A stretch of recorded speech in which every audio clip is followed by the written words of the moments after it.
56장 안식일을 오해하는 사람들과 참된 안식을 주시는 예수. 오늘은 명절이고 하니까 무겁지 않게 가볍게 하겠습니다. 창조타락 구속을 공부하시는 분들은 쉽게 읽혀나가리라 믿습니다. 첫 번째 챕터, 율법의 행위가 아닌 은혜로 죄사함 받은 38년 된 병자.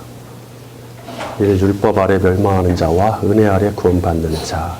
옛시대에 출애굽한 이스라엘이 가나안에 들어간다는 말은 곧 안식과 구원을 의미했습니다. 하나님의 명령인 율법을 지키겠다는 비준의 맹세를 한 출애굽 1세대는 율법을 통해 가나안에 들어가기는커녕 오히려 시퍼런 율법 아래서 38년 방황기를 거치며 광야에서 멸망했어요. 반면 율법 아래 있지 않고 비준의 맹세를 하지도 않았던 출애굽 2세대는 38년 방황기를 겪은 후 은혜로 가나안에 들어갑니다. 이 역사는 여호와 하나님을 향한 믿음과 그분으로부터 내려오는 은혜가 율법의 행위보다 더 앞선다는 진리를 가르쳐 주죠. 우리는 믿음으로, 은혜로라는 사도들의 이론, 명제를 사도들만 펼쳤을 것이다 라고 생각하지만 그렇지 않습니다. 이미 그것은 창세기 1장부터 펼쳐진 근본 이론입니다. 특히 출애굽과 관련해서는 더욱 그렇죠. 곳곳에 수없이 많은 이 명제들을, 은혜로, 믿음으로라는 명제들을 우리는 간과해서는 안 됩니다. 그러함에도 1500년 동안 이스라엘은 율법의 행위에 매달렸고 새 시대가 왔음에도 여전히 제도권 유대교는 옛 율법과 전통에서 벗어나지 못하고 있어요. 예루살렘 도성의 양문으로 제사장과 레위인은 속죄의 제물이 될 양을 끊임없이 들고 나르고 있죠. 게다가 그들은 양문 곁 연못에 질비하게 누워있는 병자들을 외면한 채 제물이 될 양들을 연못의 온천수에 씻어 갑니다. 온천수인지 아닌지는 100% 확실할 수는 없지만 어쨌든 그 물은 더러운 물은 아니겠죠.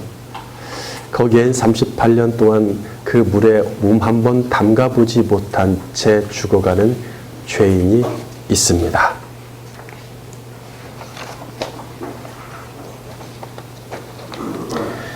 그들이 그토록 소중히 여기는 율법과 전통은 이 가련하고 죄인된 인생들을 구원하지 못하고 있죠.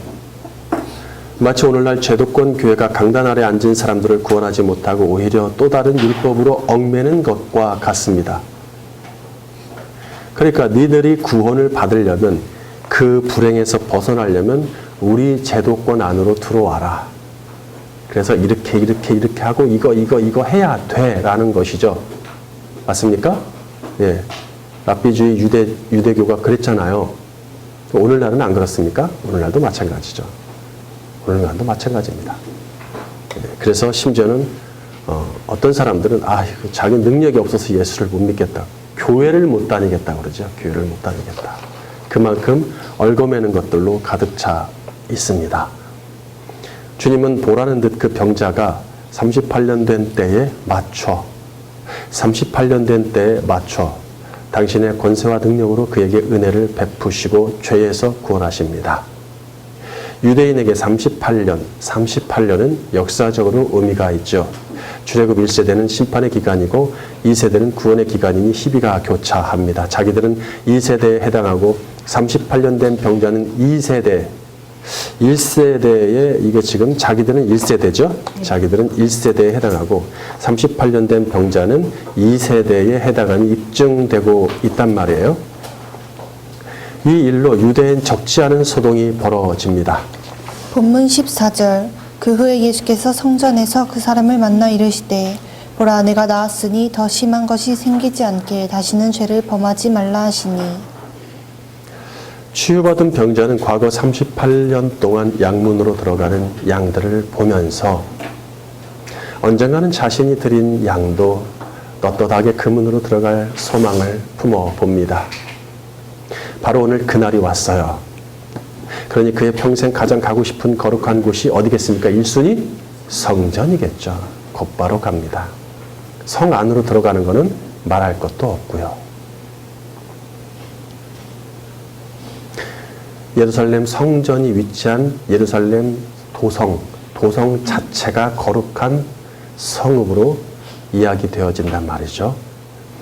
제도권 유대교는 그를 죄인으로 정죄했을 뿐 아니라 성전과 제사로부터 제외시켰음이 분명합니다. 그렇지 않더라도 자기 의지와 힘으로 여호와를 향한 거룩한 백성의 신앙 행위에 그 표현에 참여할 수 없었죠. 유일한 치료의 방편인 베데스다 연못에 그 물로 자기를 데려다 줄 사람조차 없을 정도라면, 그 사람조차 없다면 아무도 없는 것 같아요. 홀로 된 사람, 잃어버린 영혼이 아니겠습니까?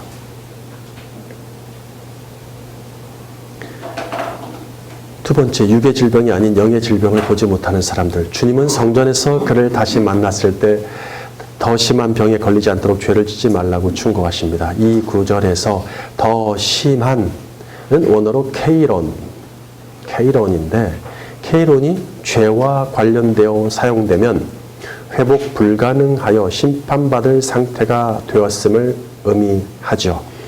마태복음 12장 45절. 이에 가서 저보다 더 악한 귀신 7을 데리고 들어가서 거하니 그 사람의 나중 형편이 전보다 더욱 심하게 되느니라. 이 악한 세대가 또한 이렇게 되리라. 히브리서 10장 29절. 하물며 하나님의 아들을 짓밟고 자기를 거룩하게 한 언약의 피를 부정한 것으로 여기고 은혜의 성령을 욕되게 하는 자가 당연히 받을 형벌은 얼마나 더 무겁겠느냐 너희는 생각하라. 베드로서 2장 20절. 만일 그들이 우리 주 되신 구주 예수 그리스도를 알므로 세상의 더러움을 피한 후에 다시 그 중에 얽매이고 지면 그 나중 형편이 처음보다 더 심하리니. 네.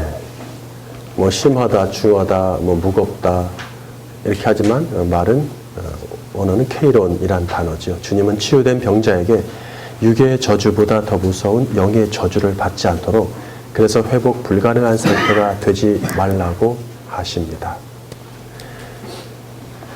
구약적 의미에서 육의 질병은 곧 죄의 결과죠. 구약적 의미입니다. 옛 시대에는 중죄를 지으면 질병에 걸렸고 질병에 걸리지 않으려면 죄를 짓지 말아야 합니다. 오해하지 마세요. 이것은 죄와 질병이 연관이 있음을 말하는 것이지 육체가 건강하다고 죄가 없다는 뜻은 아닙니다. 율법 아래에 있는 자들은 죄의 중한 정도만 다를 뿐 여전히 죄의 지배 아래에 있단 말이죠. 하지만 새 시대에는 죄와 질병의 개념이 완전히 뒤바뀝니다. 육의 질병과는 상관없이 영의 질병이 죄의 결과죠. 우리가 예수님의 육의 치유 사역을 봤지만 그것이 예수 그리스도의 메시아 시대에 우리에게 주어지는 은혜 중에 하나라고 분명히 말씀드렸습니다. 네. 그러니까 주님이 이 땅에 오심을 통해서 얽매이고 눌렸던 모든 질병들이 어느 정도 통제되기 시작한다는 것이죠. 그래서 예수님 당시에도 평균 수명이 높지가 않았어요.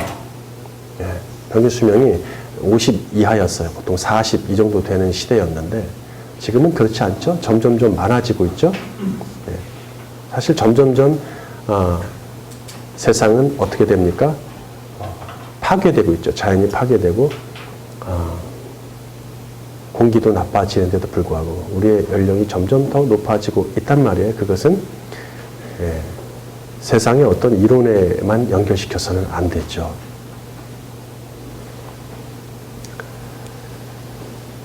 그럼에도 불구하고 병은 있습니다. 병은 어떻게 걸립니까? 막사니까. 박사니까 대부분 병 걸립니다. 욕심이 가득했으니까.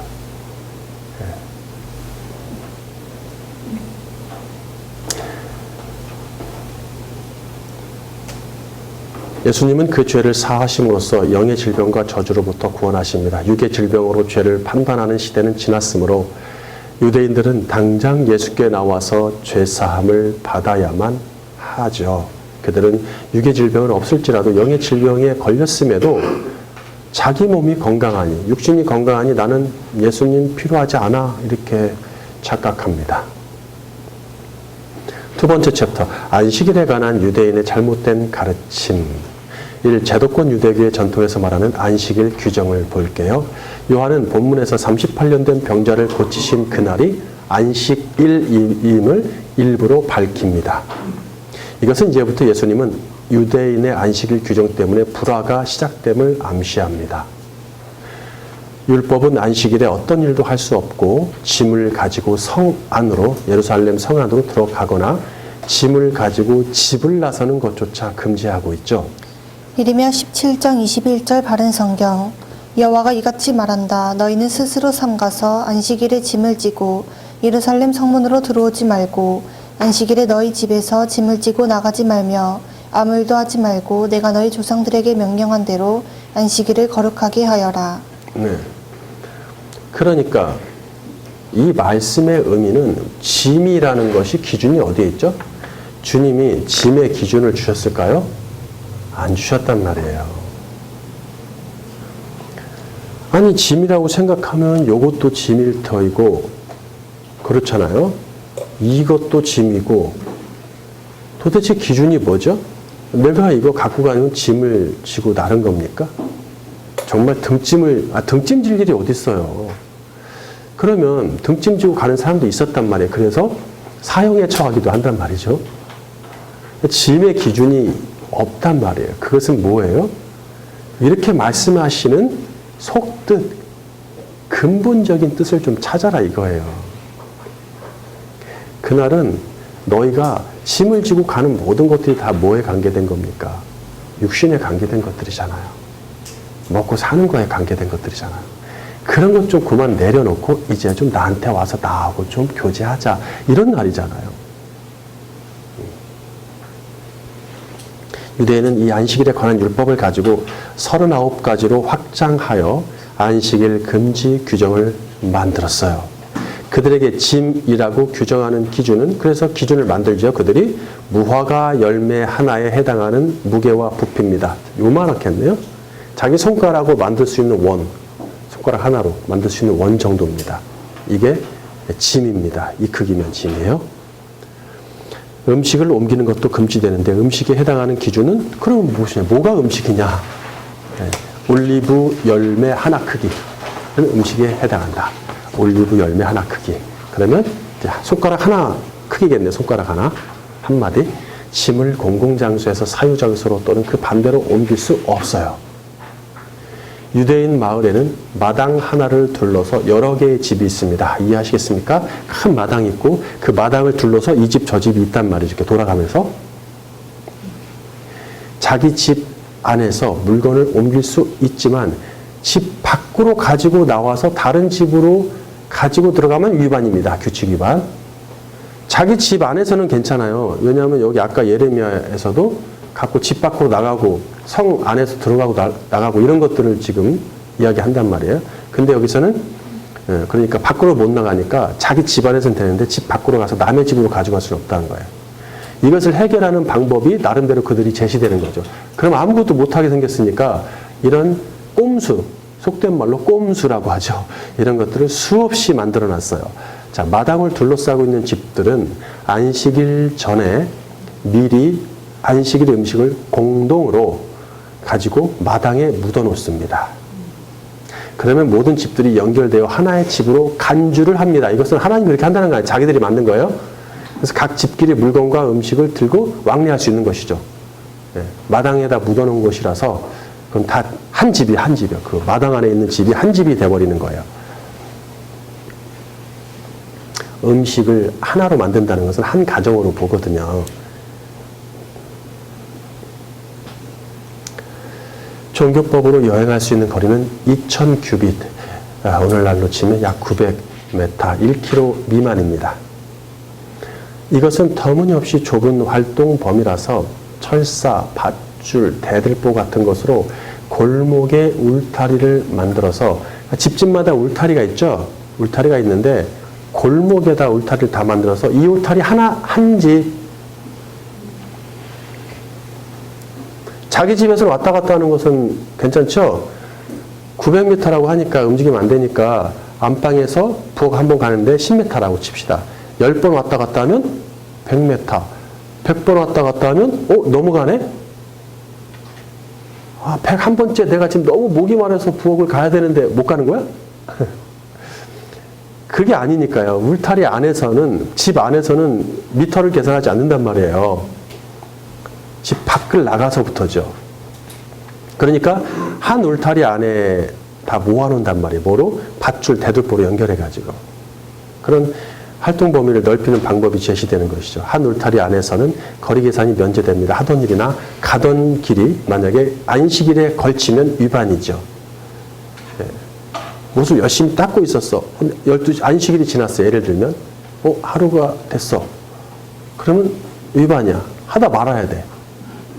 하다 말아야 돼. 그러면 닦아야 이게 다음날 주일날 밥을 먹지. 주일이 아니죠. 안식일날 밥을 먹지. 이 냄비를. 그러니까 안식일이 시작되기 직전에는 새로운 일을 시작할 수 없습니다. 의자를 들어 올리는 것을 인정하지만 의자를 끄는 행위는 위반인데 이는 바퀴 자국이 남을 수 있기 때문입니다. 근거가 남죠. 이 안식일에 벼룩 한 마리를 죽이는 것은 낙타 한 마리를 죽이는 것과 같습니다. 벌레를 죽일 수 없으므로 해충을 처리하는 복잡한 방법들이 또 꼼수로 제시되겠죠. 그런 것들이 이제 뭐 탈무드에도 나오고 막 그렇습니다.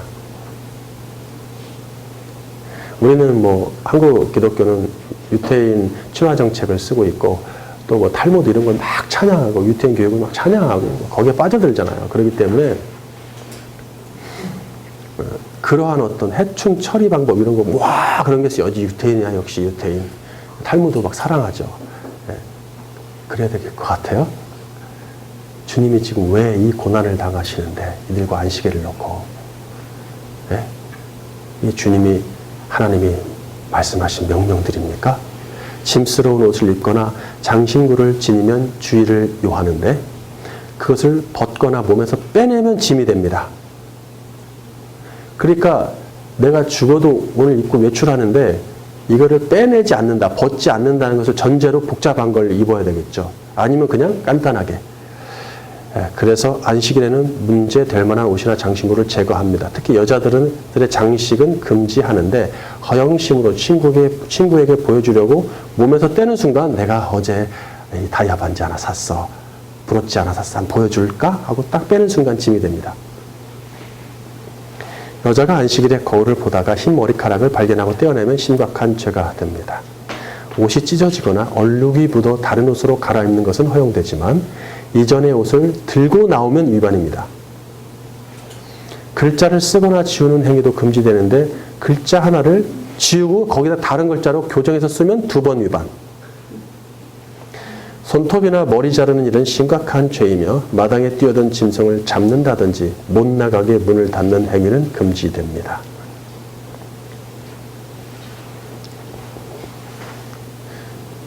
타작, 수확, 채소나 과일 따기, 고기잡이 등 무언가 얻어내는 생산 활동이나 그와 관련된 행동은 금지됩니다.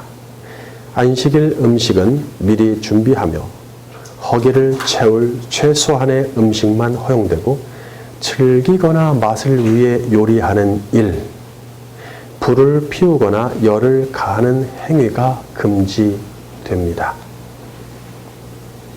안식일에 낳은 달걀은 먹지 못해요.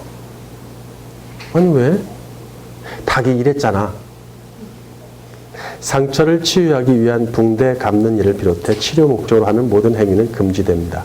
안식일에 벽이 무너져 사람을 덮쳤을 경우 그 사람의 생사를 확인하고 살았으면 벽돌 치울 수 있고 죽었으면 그냥 놔둬야 돼. 그대로 시체와 함께.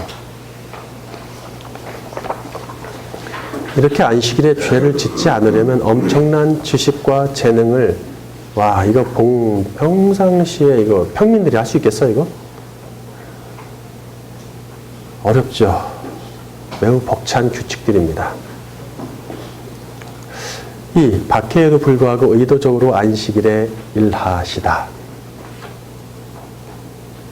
안식일을 놓고 벌이는 예수님과 유대인의 끝없는 논쟁은 합할 수 없는 평행선임을 주님은 잘 아시죠. 그럼에도 왜 평행선이죠? 그들은 돌이킬 수 없지요. 왜? 하나님이 맡고 계시니까. 그럼에도 계속해서 안식일 논쟁의 원인을 제공하시죠? 따지고 보면 그렇게 하시는 이유는 참 안식일의 개념과 유대인의 왜곡된 안식일을 알리기 위해서입니다. 치유받은 병자는 38년 동안 그 자리에 누워 있었기 때문에 주님은 꼭 안식일이 아니더라도 언제든지 다시 오셔서 그 병자를 만나실 수 있겠죠. 분란을 만들 필요 없을 테니까. 그런데 주님은 왜 분란이 생길 줄 아시면서도 꼭 안식일에 병자를 고치셨을까? 앞으로도 계속돼요. 이런 주님의 의도적인 행위들이. 주님은 병자를 고치실 때 여러 가지 말씀을 하실 수 있고 특별한 행동을 취하실 수도 있어요. 그런데 특이하게도 그 병자에게는 아무 치유의 행동 없이 어떤 행동을 취하죠. 뭐 만진다든지 진흙을 이긴다든지 뭐 이런 거 있잖아요. 또 말씀도 여러 가지가 있지만 그냥 간단한 한 마디 말씀으로 침상을 들고 걸어가라고 하시죠. 뭐 죄사함 받았다. 뭐 병이 어떻게 돼서 어떻게 났으니 뭐 어떻게 이런 거야. 그냥 침상을 들고 걸어가라. 병자는 주님의 말씀대로 자기 침상을 들고 그동안 가장 가고 싶었던 곳인 예루살렘 성 안으로 들어갔고 성전에까지 도달합니다. 그는 오늘이 안식일이라는 것과 안식일에 짐을 들고 성 안으로 들어갈 수, 이야, 침상이면 무화과 열매 크기도 못 들고 가는데 침상을 들고 갔으니 이건 뭐 그냥 예루살렘이 뒤집혔습니다, 지금. 아무것도 아닌 일이라고 생각하시면 안 됩니다. 어느 누구도 지금 안식일에 성 안으로 요만한 것 이하로 들고 가고 있는 판국에 혼자 이런 걸 들고 가면 예루살렘 성 안이 뒤집히죠.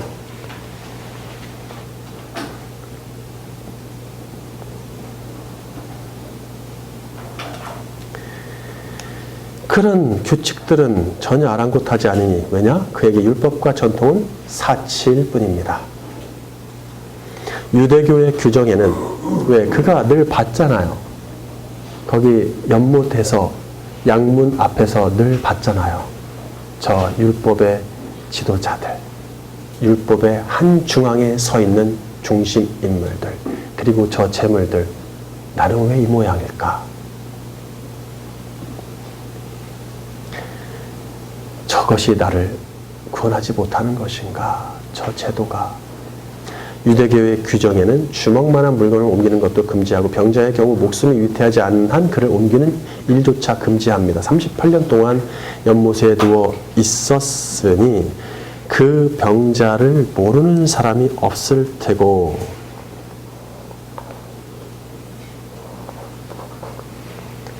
이 병이 나았다는 소문은 금세 예루살렘까지 퍼졌습니다. 예루살렘까지 소문도 났는데 게다가 그가 누웠던 침상을 커다란 침상을 들고 다니니까 유대인의 눈에 거슬리죠. 안식일을 범하면 큰 벌을 내리거나 돌로 치는 사형에 처할 수도 있습니다. 야, 이거 치유받자마자 죽네. 치유받은 자가 보여주는 처신은 매우 심각한 죄이기에 유대인들은 그가 침상을 들고 다니는 것을 그냥 넘길 수 없습니다. 이때 치유받은 자는 자기의 잘못을 예수님께 돌리고 맙니다. 본문 10절 유대인들이 병나은 사람에게 이르되 안식일인데 내가 자리를 들고 가는 것이 옳지 아니하니라. 대답하되 나를 낫게 한 그가 자리를 들고 걸어가라 하더라 하니 그들이 묻되 너에게 자리를 들고 걸어가라는 사람이 누구냐 하되 고침을 받은 사람은 그가 누구인지 알지 못하니 이는 거기 사람이 많으므로 예수께서 이미 피하셨으리라. 네. 직결 심판에 해당하는 거예요. 이거는 뭐 복잡할 것도 없어요. 이게 짐 들고 들어왔으니까 직결 심판이 되는데 일단 순간 모면을 했습니다. 아, 이 사람이 38년 동안 누워있던 병자인데 그가 나은 게 보통 일이 아닌데 그러면 이 사람을 낫게 한 일이 지금 더 큰 거예요. 지금 그 일이. 그 일이 보통 큰 게 아니거든요. 그러니까 그쪽 시선을 뺏기는 것이죠. 그가 나를 그런 명령을 주셨다. 그렇게 하라고 했다. 나는 따라 했을 뿐이다. 당신 같으면 안 따라 하겠냐? 내 몸이 이렇게 38년 동안 병들다가 나았는데? 이런 것이죠. 그런 정도는 이해는 하겠는데 그럼 그게 누구냐는 거죠. 누가 그런 명령을 주었냐.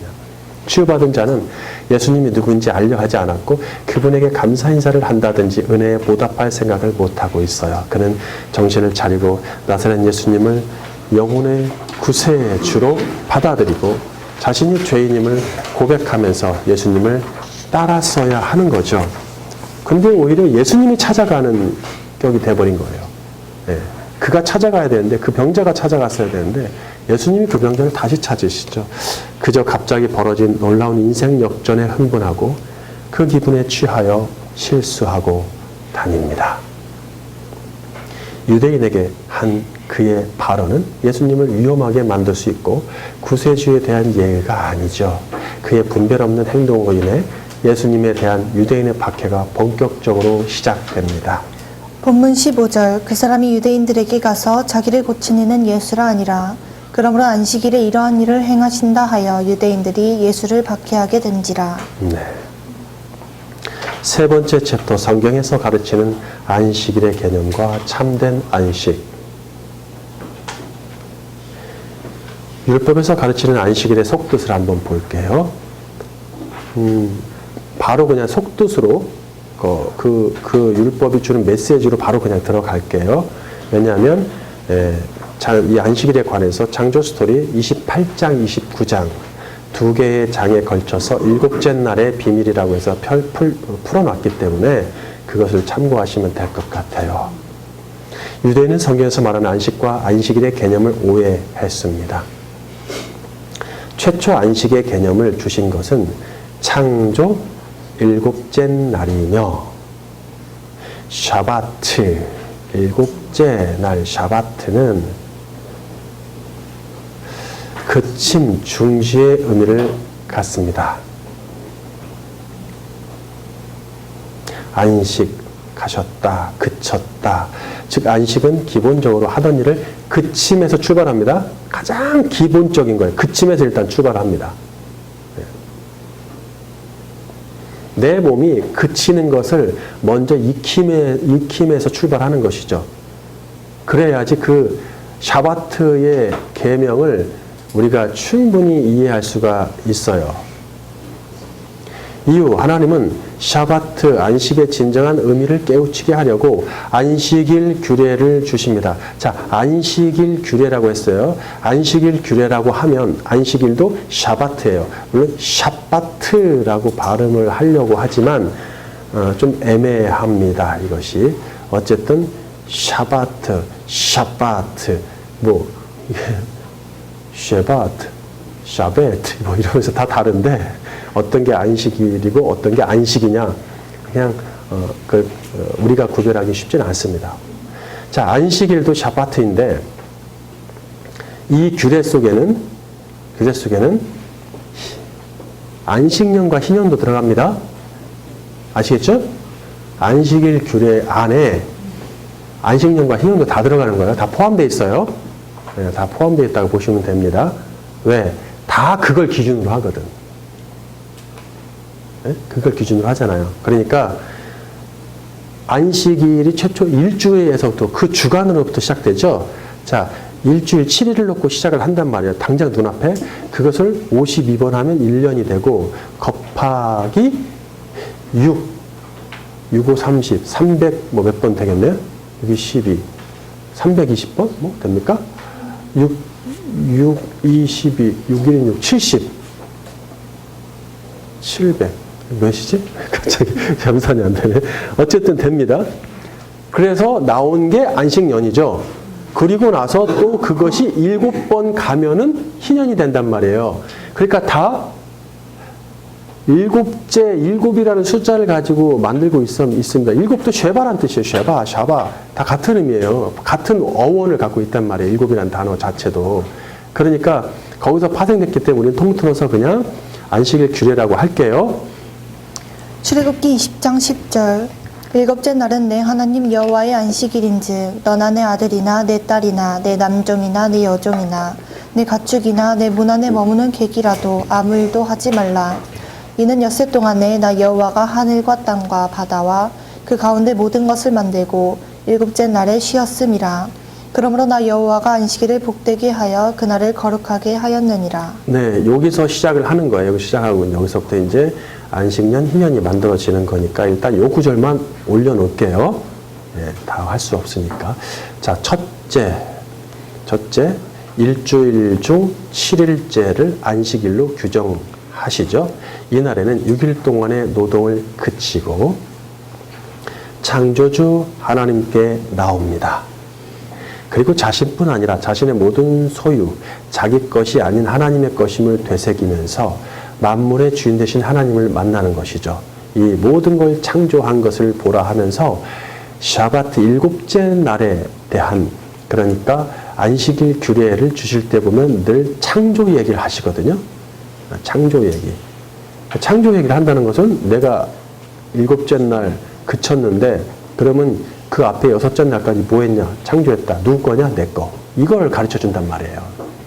그러니까 아웅바동 6일 동안 했으니까 그만하고 좀 나와봐. 이런 얘기죠. 둘째 횟수로 7년째를 안식년으로 규정하십니다. 이 해에는 6년 동안 노동해서 소유한 것들을 내려놓고 토지, 노예, 채무자에게 내가 빚을 준 사람이죠. 내가 돈 빌려준 사람에게 자유를 줍니다. 면제, 나에게 수확물을 내느라 시달렸던 토지가 쉼을 얻고 나를 위해 일하느라 시달렸던 노예가 쉼을 얻으며 나에게 돈을 빌리고 시달렸던 채무자가 쉼을 얻습니다. 1년 동안 쉬면서 그러면 7년째 뭐하냐? 이 땅에서 얻은 자신의 모든 소유가 영원하지 않음을 배웁니다. 셋째,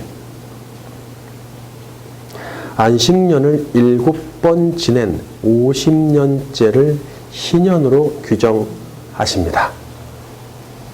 안식년을 7번 지내면 77에 49, 49년, 그 다음엔 50년째를 희년으로 규정합니다. 20살, 법정 성인 나이인 20살 때부터 율법을 지켰다면 50년째는 70살이 되어 있겠죠. 희년에는 49년 일평생 얻은 재물, 부동산, 사업체, 종들까지 모든 소유를 원래 있던 그 자리에 되돌려 놓고 빈손으로 태어난 고향으로 돌아갑니다. 도대체 뭐 한 거야, 평생?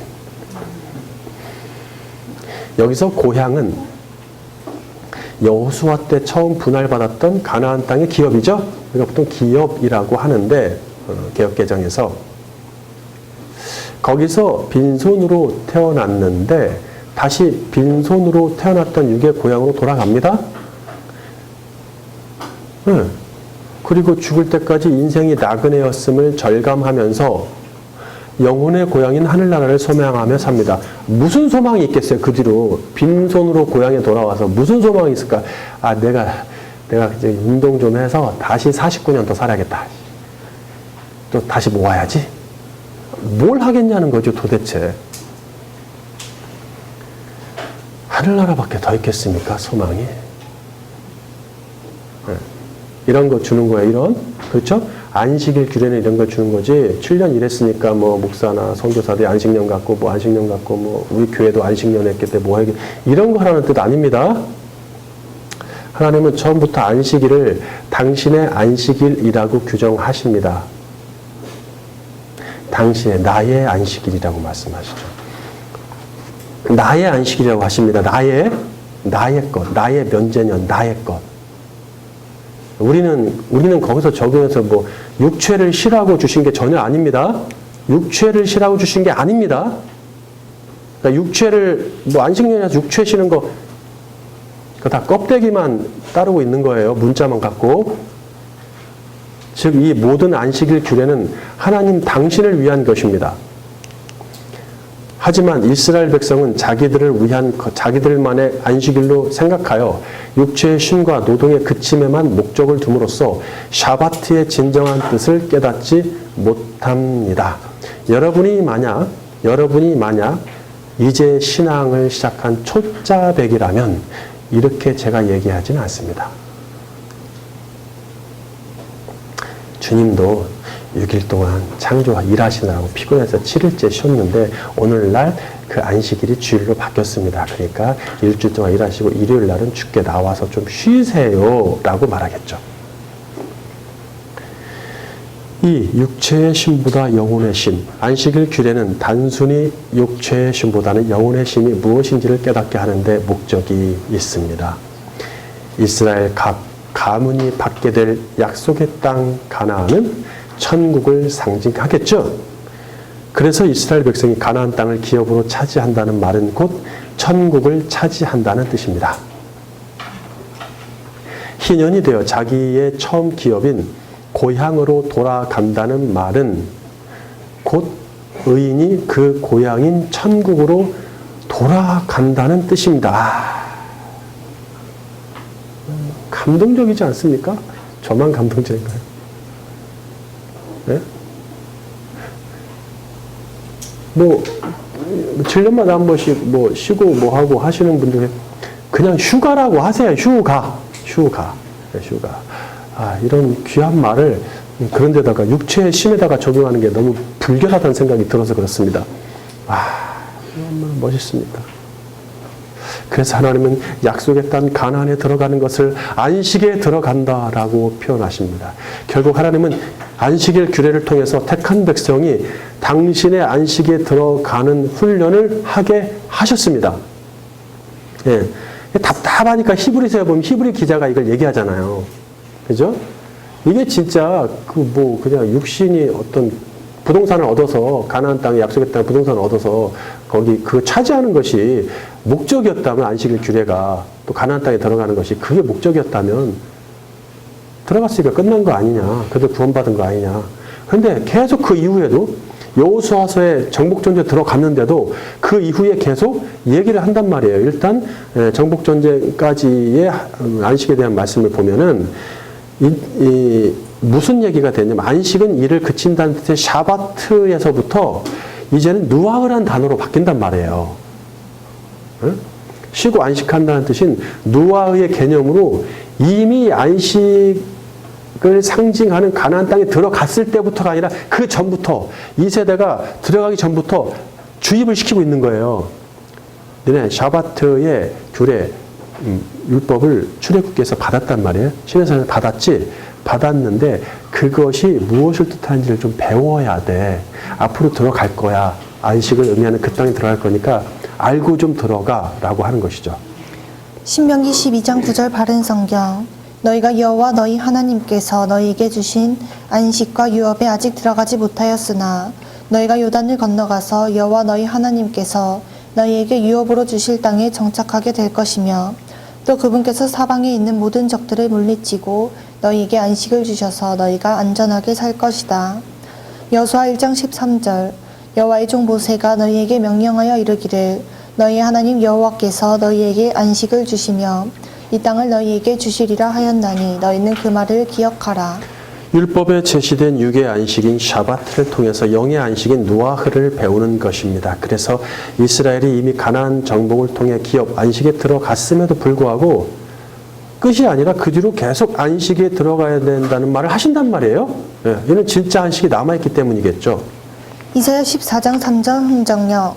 그날에 주께서 내게 안식을 주사 내 슬픔과 내 두려움과 심한 속박에서 벗어나게 하시리니 내가 그 속에서 섬기는 자가 되었느니라. 그러니까 이 개념들을 육체가 쉰다는 개념으로 적용하면 완전히 그냥 메시지 자체가 날아가는 거예요. 심지어는 모독하는 행위입니다. 모독. 하나님의 말씀을 모독하는 행위입니다. 아셔야 돼요. 심각한 일입니다. 예. 지금 예수님과 안식일을 놓고 끊임없는 분쟁을 하는 이유가 여기서 비롯된단 말이에요. 내 몸이 쉬는 것으로 다 초점을 맞추고 있단 말이에요. 그것은 유태인의 영향을 받아서 오늘날 기독교도 그러고 있어요. 기독교도. 그게 문제라는 얘기예요. 이 놀라운 이 성경의 근본을 흐르는 근간에 해당하는 이 놀라운 이 교리잖아요. 이게 복음이잖아요. 안식의 복음이. 근데 그런 것들을 다 육체에 관련된 걸로 적용을 시켜놔 버렸어요. 그러니까 하나님의 나라의 안식이 뭔지도 모르고 그걸 그리워하지도 않고 그렇잖아요. 여러분 만난 혹시 주변에 많은데 교인들 영원한 안식이 그립다 이렇게 얘기하는 거 보셨어요 혹시? 네? 나도 안 하는데 뭐 남한테 그런 기대를 하겠나? 제가 지금 틀린 말을 하고 있습니까? 이들이 그래 안식에 들어간다 해서 들어갔어. 가나안 땅 차지했어. 그 뒤로 진정한 육체 안식이 있었습니까? 없었어. 네. 한 번도 그런 적이 없었어. 다윗 시대에 잠깐, 솔로몬 때 잠깐. 왜? 그의 왕국은 메시아의 왕국을 상징하는 모형이기 때문에 보여주려고. 그런데 그것이 쉽지는 않았다. 왜 그래요? 제가 가끔 말씀드리지 않았나요? 다윗 솔로몬 시대에 다윗이 평안했을까요? 다윗이 평안했습니까? 육체가? 자식들하고 전쟁 치르고 자식들 싸우고 서로 자식들끼리 죽이고 그 제국을 지키는 게 이렇게 쉬운 게 아닙니다. 백성은 편안했을까요? 그 제국을 유지하는 데 얼마나 수많은 세금을 걷어냈을까요? 하늘에서 하나님이 돈을 떨어뜨려 준 게 아니란 말이에요. 쉬운 게 아닙니다. 자, 안식일 규례는 일주일 단위로 한 주 그침을 연습하다가 한 주, 일주 그침, 7년 단위로 7년 그침을 연습하고 50년째 인생의 단 한 번이자 마지막 인생 그침까지 겪은 뒤에 한 주 그침, 7년 그침, 인생 그침까지 겪은 뒤에 그래서 안식일을 한 주 그침으로 번역했으면 좋겠고 안식년을 7년 그침으로 번역했으면 좋겠고 희년을 인생 그침으로 번역했으면 좋을 것 같아요. 그렇게 겪은 뒤에 천국의 영원한 안식으로 들어간다는 메시지를 줍니다. 구약의 소수 의인은 이 샤바트의 개념과 그것이 주는 메시지를 깨달았습니다. 물론 아무나 깨닫게 하시질 않죠. 이제 영혼의 안식인 누아흐는 구약 의인들의 가장 큰 관심사이며 그의 주제가 되는데 왜? 메시아랑 연결되어 있거든요. 그분이 진정한 누아흐의 주인이고 그 누아흐를 가져올 뿐이라고 깨닫기 시작했거든요. 시편 116편 7절 바른 성경. 내 영혼아 여호와께서 너를 후대하셨으니 내 안식으로 돌아가라. 주께서 내 영혼을 사망에서 건지시고 내 눈에서 눈물을 거두시며 내 발이 넘어지지 않게 하셨으니 내가 생명의 땅에서 여호와 앞에 행할 것이다. 네. 자, 이러한 시들이 적지 않게 있습니다.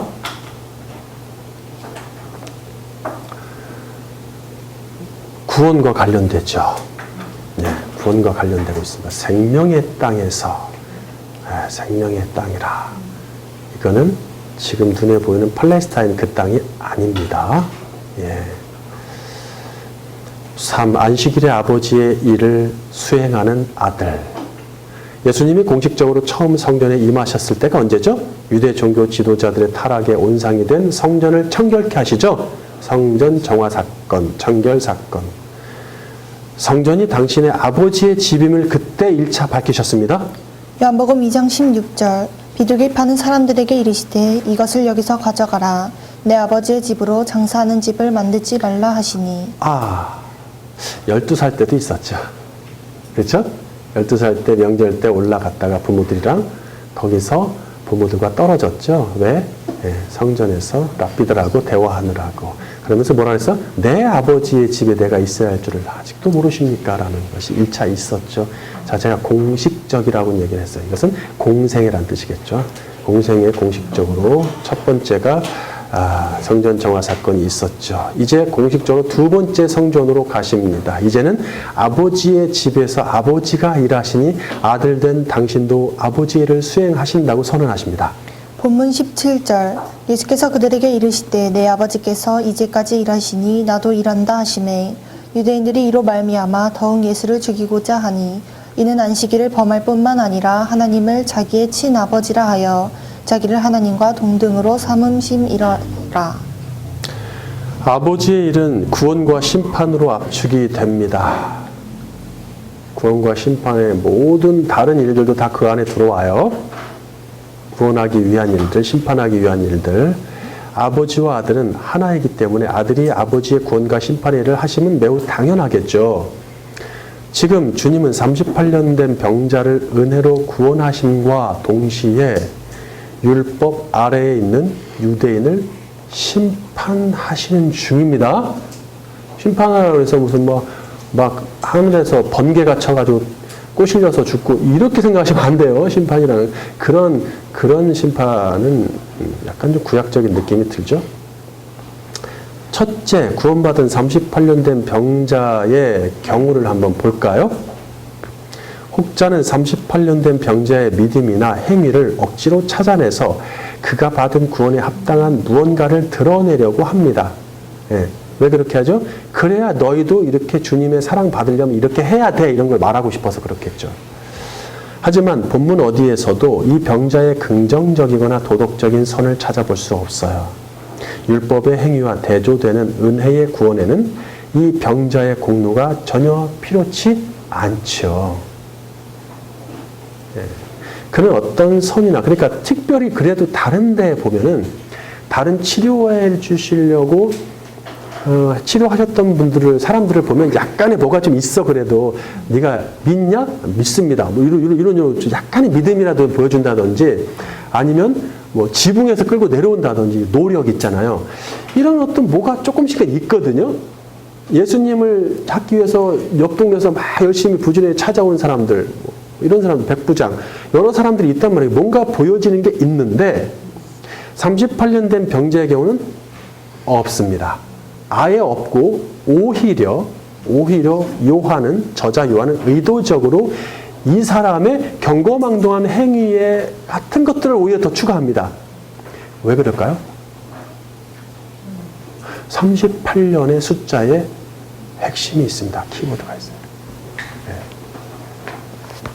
두 가지 경우를 지금 보여주는 거예요. 두 가지 경우. 이걸 봐야 되는 거예요. 38년 된 병자와 그 다음에 그들과 예수님을 정죄하고 있는 그 유대인들과의 관계. 그 다음에 1500년 전에 38년 방황기를 겪었던 1세대와 2세대가 오버랩되고 있단 말이야. 1500년에 그 두 종류의 사람들이 있었죠? 지금도 두 종류의 사람이 있다는 거예요, 지금. 이거. 그러니까 두 종류 중에 한 종류, 은혜 받은 자들은 뭐가 있어요? 혹시 여러분 모세오경에서 2세대들의 의로운 행위를 설명한 구절을 보셨습니까? 없습니다. 없어요. 그러면 2세대에, 구원받은 2세대에 해당하는 38년 된 병자의 의로운 행위가 나타나면 됩니까? 안 됩니까? 안 되는 거예요. 그래서 철저히 차단하는 거예요, 지금. 저자가 의도적으로. 그런가 하면 1세대들, 1500년 전에 38년 방황기 동안 멸망했던 1세대의 행위는 나오죠? 많아요. 그들이 제사 지냈어요? 안 지냈어요? 지냈어요. 다 할 거 다 했어요. 멈추라면 멈추고 가라면 가라고 가는 과정에서 계속 불만을 토해서 멸망당하긴 했지만 하라는 거 다 했잖아요. 안 한 건 아니죠. 예, 굵직굵직한 일들을 한단 말이에요. 그런데 어떻게 됩니까?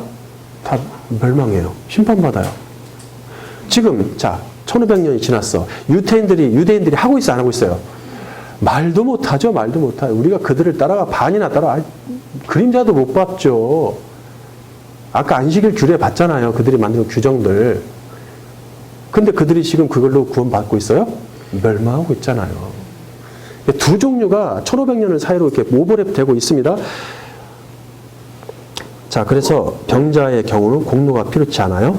그는 어떤 선이나 율법의 공격을 쌓을 만한 능력 자체가 아예 없었어요. 그냥 아예 없는 자를. 그러니까 예를 들어서 눈먼 자라고 하면 다리는 움직이죠. 몸은 움직이니까 뭘 할 수 있죠. 그렇죠. 다리 저는 자, 절긴 해도 보고 듣고 말하니까 뭐 할 수 있죠. 이 사람 뭐 하죠? 아무것도 못해.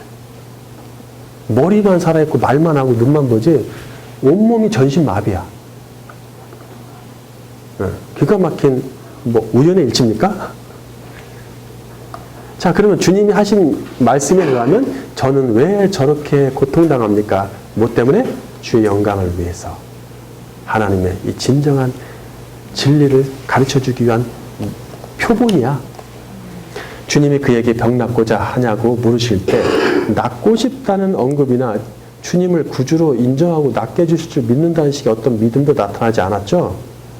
주님을 그리스도나 구세주로 알아보지 못했다는 얘기예요. 자신이 38년 방황기를 왜? 자기 힘으로 주님을 찾아가지. 다른 병자들은 다 대부분 뭐예요? 자기 힘으로 찾아가죠. 안 되면 들고라도 가는 자기의 주변 사람이라도 있어. 이 사람은 그런 주변 사람마저 없어. 완전 차단돼 버렸죠. 할 수 있는 행위들을 보여줄 만한 게 차단됐습니다. 그러니까 구세주께서 직접 가신 거예요. 방법이 딱 하나밖에 없으니까. 아무도 자신을 구원하는 일에 도움을 주지 않았다고 하소연을 하죠. 하소연을 합니다. 둘째, 심판받고 있는 유대인의 경우를 보겠습니다. 38년 병자가 구원받는 것을 보면서 영과 육의 질병으로부터 구원하시는 그리스도를 영접했어야 합니다. 그들은 거저 주시는 구원자에는 관심이 없고 오직 그들이 목숨처럼 지키는 안식일 규정에만 관심이 있을 뿐입니다. 그들은 행위의 구원만 보일 뿐 은혜의 구원은 보이지 않는 영적 맹인입니다. 행위의 구원만 보이고 은혜의 구원은 보이지 않습니다. 아무한테나 보여주지 않으시죠? 38년 된 병에서 참 자유를 얻어 기쁨으로 뛰어다니는 사람을 보면서도 자기들의 전통과 교류에 의문을 품지를 못하는 거예요. 아니 어떻게 쟤는 아무것도 아예 할 수 있는 모든 게 차단됐는데 선이라는 선은 어떻게 저 사람이 구원을 받지? 뭘로 도대체 뭘로? 아니 11조도 안 했잖아. 선교 헌금도 안 했잖아. 근데 어떻게 집사를 세울 수가 있어? 장로가 되려면 1,000만 원 내놔야 되는 거 아니겠어? 이런 것들 있죠. 그렇죠? 뭔가 해야 뭔가 나온다는 거. 그런 걸로 팽배 있잖아요. 오늘날 교회들이.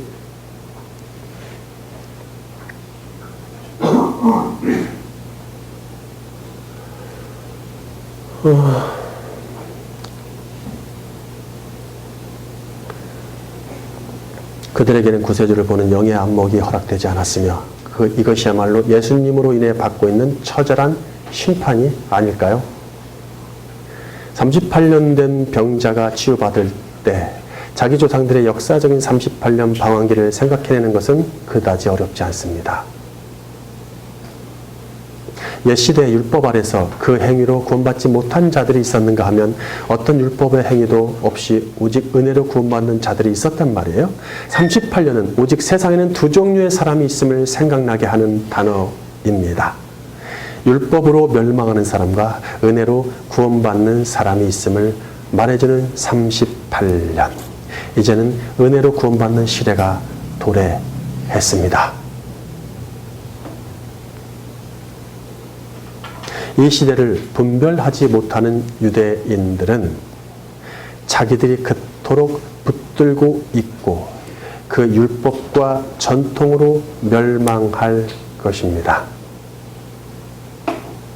이 전통이 2000년이 지난 오늘날까지 이어지고 있어요. 그게 유대인들입니다. 우리가 본받고 배워야 될 사람들이 아니에요.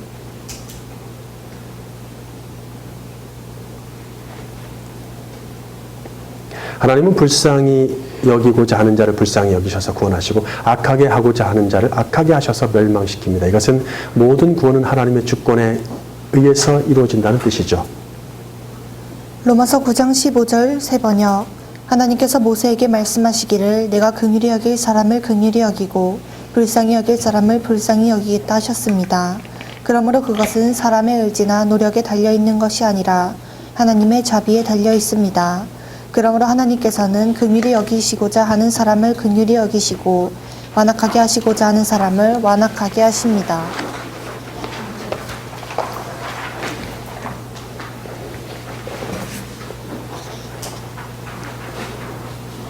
결론. 아유, 이렇게 일찍 끝나는 거 처음인 것 같은데. 광약교회 이래.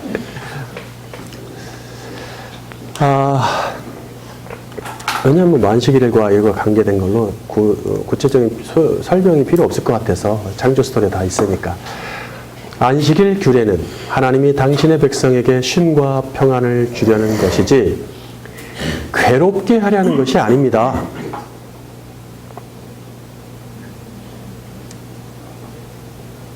그러니까 이스라엘 민족은 안식일 규례를 의무적 일로 만들어 놓았기 때문에 안식일에 쉼을 얻지 못하는 거예요. 예. 그러니까 그 전에 이제 저도 이제 뭐 여기저기 교회를 다니면서 물론 이제 그때는 합리화를 시켰죠. 주님이 힘을 주셔서 내가 주일이 안식일이 주일로 바뀌었다고 다 그렇게 가르치고 있었으니까 그 계명이 그쪽으로 왔다 넘어왔다. 그러니까 이제 많은 일들을 다 내려놓고 뭐 해야 되는 거예요? 교회에서 일을 해야 되는 거예요. 교회 일이 얼마나 많은지 말도 못했습니다. 예, 말도 못했어요. 준비할 것도 많고 그래서 거의 토요일 날은 거의 날 새다시피 했어요. 준비할 게 너무 많았고 먹고 사는 일하고 날 새는 게 아니라 준비하는 것도 힘들었다는 얘기예요. 일이 얼마나 많은지 준비할 것도 많습니다. 뭐 헌금도 준비해야 되죠. 헌금도 또 대리미로 데려야죠. 이 집회를 데려야 되죠. 동전을 들고 갈 수는 없으니까. 그렇지. 또 미리 바꿔놔야 되지, 은행에서. 이번 달에는 뭐 자동차세가 나와가지고 100만원, 50만원 내야 되는데, 11조를 도저히 못 낼 것 같은데, 어떡하지? 고민을 하면서 그냥 덜덜덜 떠는 손으로 내야 되고, 이런 것들 있잖아요. 그리고 또 괜찮을 때는, 내가 어떻게 10의 1만 드리겠어? 하나님께 10의 2를 드렸다. 10의 2조를 드린 때도 있었고. 그냥 이런 것들이 다 일이죠. 일입니다. 일이고, 우리에게 진정한 쉼을 주지 못하는 것이죠. 그래서, 그래도 좀 괜찮을 때는 많이 이렇게 주님께 드리고 헌신하고, 그럼 또 뿌듯하죠. 왜 뿌듯해? 내가 이만큼 했으니까. 내가 했으니까 뿌듯해 하는 것이 우리에게 어느 순간 젖어 들어 있는 우리식의 신앙적 자기 만족이죠. 그런 것들을 조장해 놨단 말이에요. 그런 것들을 조장해 놨어요.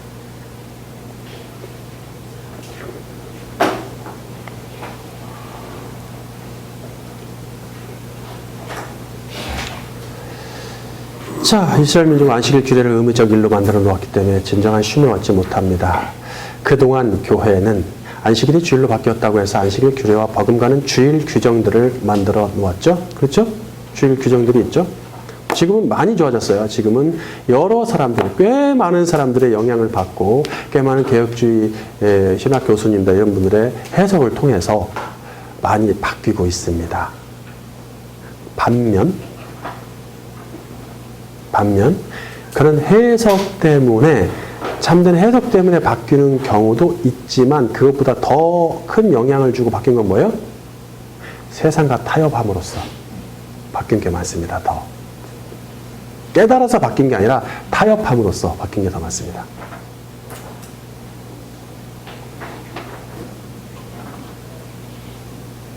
이로써 주일에 하는 봉사나 예배가 의무적 일인 사람들이 많습니다. 교회의 모든 봉사와 섬김은 자기 마음에서 우러나오는 사랑의 일이어야지 의무적 일이 되어서는 안 됩니다. 사랑에서 비롯되지 의무에서 비롯되려고 하지 마세요. 그렇게. 왜냐하면 의무라고 시작하면은 그때부터 뭐가 되는 거예요? 내 행위의 결과가 남는 거예요. 그걸 계산하게 되어 있는 거예요.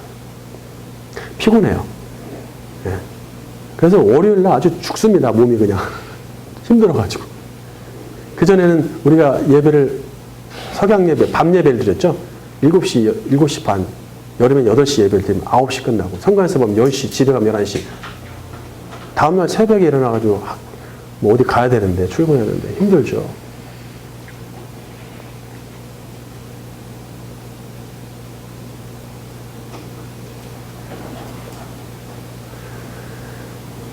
의무적 일은 피곤함과 불남만 남기지만 사랑의 일은 기쁨과 화평의 열매를 맺습니다. 예, 우리를 얽매는 모든 율법과 전통 같은 신앙의 규정들을 내려놓아야 합니다. 예. 우리를 얽매는 모든 율법과 전통 같은 신앙의 규정들을 내려놓아야 합니다. 돈 버느라고 바쁜 일상의 규정들도 내려놓아야 합니다. 신앙의 규정들. 예. 특히 썬데이 신자들 신앙의 규정들 많죠. 예. 그래야지 그날만큼은 그다음에 그러나 썬데이 신자는 비성경적이라는 것을 여러분들 아실 거예요. 충분히 배우셨죠? 그건 비성경적이다. 매일이 맞다. 매일 나와야 되고 모여야 되고 매일 그분과의 교제 시간을 갖는 것이 맞다. 그 다음에 반대로 돈 버느라 바쁜 일상의 규정들도 여러분들이 많이 있죠? 일상에 만들어놓은 규정들. 몇 시에 나서 출근하고 어디 가고 뭐 하고 갔다 오고 뭐 이런 것들. 모든 규정들도 좀 내려놓으세요. 좀. 내려놨으면 좋겠어요.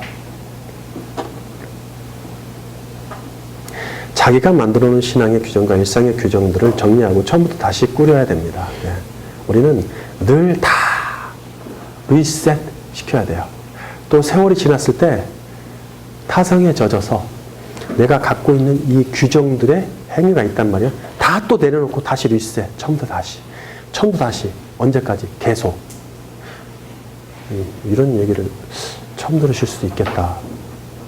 어마어마한 얘기를 하고 있네. 제가 지금 따지고 보니까. 그쵸? 어마어마한 얘기를 하고 있는데 제가 성경에 없는 얘기를 하고 있습니까?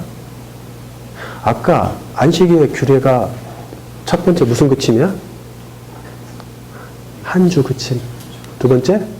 7년 그침. 세 번째? 네? 인생 그침. 이거를 매주, 매 7년, 나중에 나이를 먹고 나서는 인생 전체. 아니, 그치는 것을, 근데 그치는데, 하던 일 잠깐 놔두고, 잘 들으세요.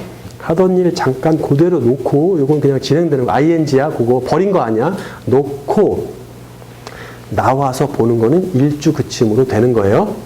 그러나, 7년 그침부터는 얘기 어떻게 됩니까? 달라져요. 맞죠? 여기 달라집니다. 그러니까 한마디로 뭐예요? 직업도 바뀌어지는 거예요. 삶의 현장과 모든 게 바뀌어지는 거예요. 그때부터는 얘기가 달라집니다. 주님이 이런 규례를 주셨다는 거 아세요? 네?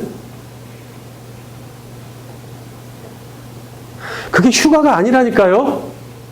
왜 그걸 다 휴가로 만들어 놓냔 말이에요, 교회들이.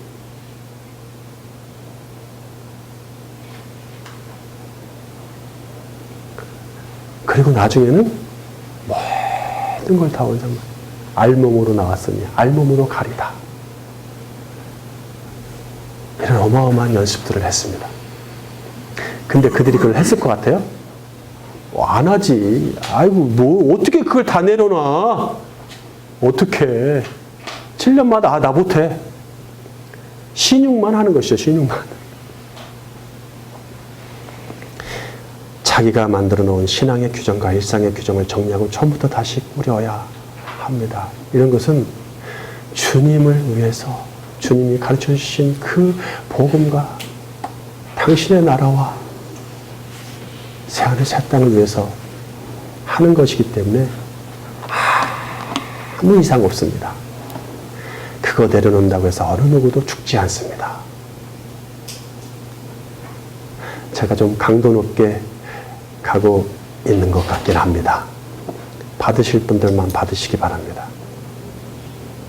현대교회는 참된 구원자를 보지 못하는 교인들이 즐비합니다. 그들은 예수님이 자기의 죄를 위해 죽으셨고 그를 통해 죄사함 받았으니 자신이 구원받았음에는 의심의 여지가 없다고 믿습니다. 그러나 그들에게 예수는 그저 자기의 신분을 변화시킨 도구에 불과합니다. 그 이후로는 자기의 변화된 인생에 받을 복에만 관심이 있지 예수 그리스도에 대해서는 별 관심이 없어요. 우리 구세주 예수 그리스도께 얼마나 마음을 쏟고 있는지. 예? 그분은 와서 얘기하는 거예요. 그분이 어디 로마 병정들에게 얘기했습니까? 예수님이? 다른 종교인들한테 얘기하는 거 보셨어요? 성경에서? 그들은 만나지도 않고 아예 근처도 안 가세요. 누가 얘기하는 거예요? 구약 성경을 들고 달달 외우는 그들. 예? 여호와 유일신을 믿는다고 하는 그들이었었다는 거죠. 그들에게 말씀하시는 거예요. 그거 아니야. 너희들 그거 다 짐이야. 그 무거운 짐 좀 내려놔봐. 내가 다 지을게. 다시 시작하자. 나와 함께. 다시 좀 시작하자. 응? 너의 삶에 내가 끼어들어가는 게 아니야. 내 십자가 아래 내 삶에 니들이 들어와. 예? 아시겠습니까?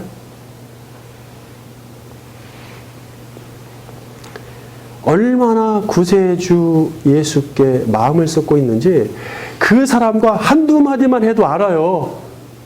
아니, 말 필요 없습니다. 눈빛만 봐도 나옵니다. 눈빛만 봐도. 예수께 얽매인 사람은 그 눈동자만 봐도 알 정도이니 그 눈에는 불타는 이글거림이 있다는 것이죠. 여러분은 요즘 무엇에 눈이 이글거리고 있습니까? 어떠한 혹시 사람, 인물, 미디어, 드라마?